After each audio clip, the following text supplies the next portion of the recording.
New developments tonight in the immigration battle. A deportation flight lands in El Salvador, even after a federal judge orders it to stop.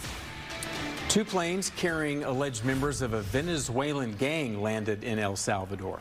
The Trump administration pressing ahead with immigration enforcement using the Alien Enemies Act of 1798. Critics say the White House blatantly defied the judge's orders, but the president's team is pushing back tonight.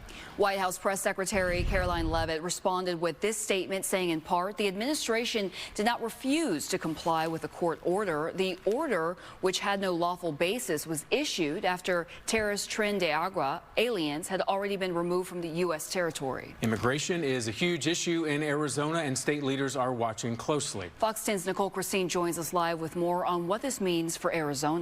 Nicole.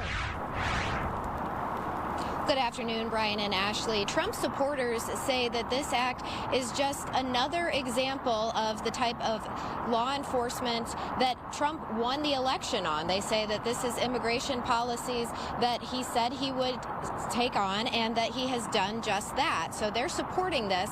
But then others who aren't as big of a fan of the move say that it doesn't follow the correct due process because the law is required to follow a declaration of war. Let's talk a little bit more about the act itself, which does date back to the 18th century. It allows a president to detain, remove, or deport non-citizens of the U.S., but it does also require the country those non-citizens are from to be a wartime enemy of the U.S., which Venezuela is not at this time. Arizona Senate President Warren Peterson, though, says Trump campaigned on promises of mass deportations of unlawful citizens. This is just a fulfillment of those promises, and it allows for the removal of dangerous people threatening American safety. Meanwhile, political consultant Tyler Montag fears the act could balloon into acts against other immigrant groups who are either incorrectly labeled gang members or terrorists or coerced into ICE custody. Here's more from both men on the legality of the act and the potential wider implication. Trump won the popular vote and the electoral vote because Americans wanted him to make America safe again. And he is the commander-in-chief. And he told us that this is what he was going to do. The Tren de Agua gang is a terrorist organization. They are enemies to our country.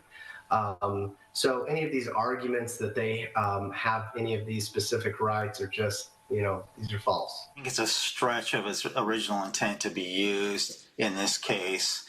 I think there's a general consensus that if he's going after violent criminal gangs, that's a good thing to be doing,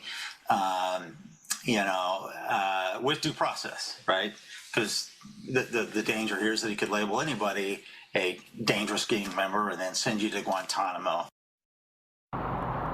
Now, Montag said that he feels there are already effects of this act and other immigration policy that are affecting families right here in Arizona. Meanwhile, Peterson said that he is not aware of any non-terrorist who is being affected by these acts.